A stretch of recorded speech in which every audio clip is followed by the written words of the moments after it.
It's been 725 days since Hamas invaded Israel, carried out a second Holocaust on Jews, dragged Israeli hostages into Gaza, and refused to let them go. Here we are, the United States of America and the State of Israel, waiting to hear whether Hamas will agree to a peace deal. Let that sink in for just a minute. If you're waiting for a terror network to review in good faith and then give their RSVP somehow to your peace plan, I don't think you're in the best place. Really quickly, hey, if you're watching us on social media, Facebook, on Instagram, on Twitter, thank you.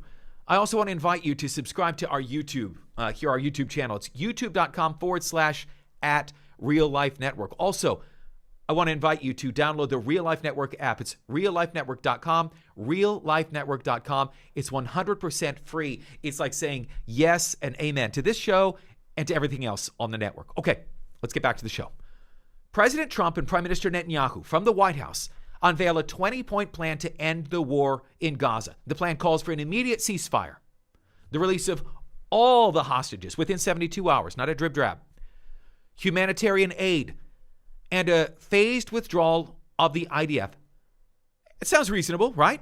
But if Hamas rejects your plan, Mr. President, then Israel will finish the job by itself. This can be done the easy way, or it can be done the hard way. Something tells me Hamas is going to choose the hard way, but the reality is the ball is in Hamas's court. Trump told Netanyahu, and I love this, I mean, he said plainly, spokenly, he said, Bibi, the United States has your back. And if Hamas rejects the deal, which is always possible, they're the only one left. Everyone else has accepted it. But I have a feeling that we're going to have a positive answer. But if not, as you know, Bibi, you'd have our full backing to do what you would have to do. That's leadership, ladies and gentlemen. That is strength. That's not capitulation. That's not riding the fence. Like the last administration, Trump wants peace. But he's not a fool. He knows who he's dealing with. He's negotiating on the other side of the table terrorists. How many deals has President Trump sat across from people that were hostile and were adversarial? This is a twisted reality. After what Hamas did on October 7th, to then have to go to these monsters and ask them, are the peace terms that we've laid out, are they acceptable?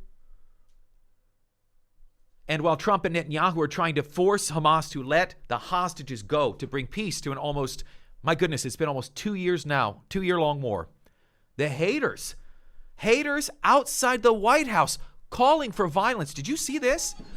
Protesters gathering outside the White House chanting, ceasefire now. Well, they're presenting a ceasefire. Another, how many, 24 ceasefire resolutions that Hamas has refused, has reneged, has changed the terms at the last minute. Trump and Netanyahu offering peace, and these demonstrators, here they are chanting, listen.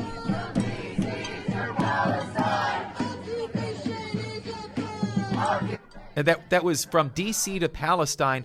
Occupation is a crime. Occupation. Israel makes up 0.4% of the Middle East, the only Jewish state in the world. They're calling for a global intifada, these people. Intifada, that means violence. That means terror. An intifada is calling for the murder of Jews. These people don't want peace. They want to destroy Israel. Now, you may be wondering, Israel, are they making too many concessions with the peace plan? And you could be right to wonder that. Netanyahu is making massive concessions. He was forced, I should say, that's what Israeli media is reporting, to call the Emir of Qatar from the White House to apologize for the Israeli strike that targeted Hamas's top leaders in Doha. I want you to just think about how insane this is. Qatar has been sponsoring Hamas.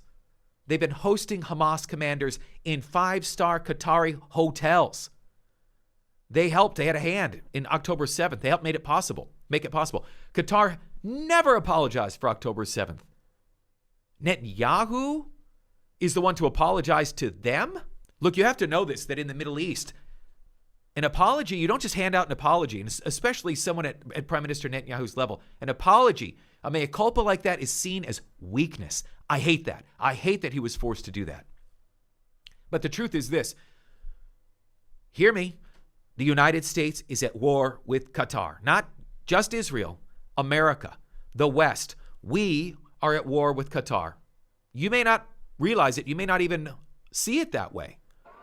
But I want to just remind you of the influence of the Qatari money in American universities. Hundreds and hundreds of millions of dollars. Kids being indoctrinated with radical ideology. Qatar has been attacking Western value from within. Yasser Arafat said the way that the United States would be defeated, the West would be defeated, was through women's bellies. On the ground, children, some going to school, some homegrown.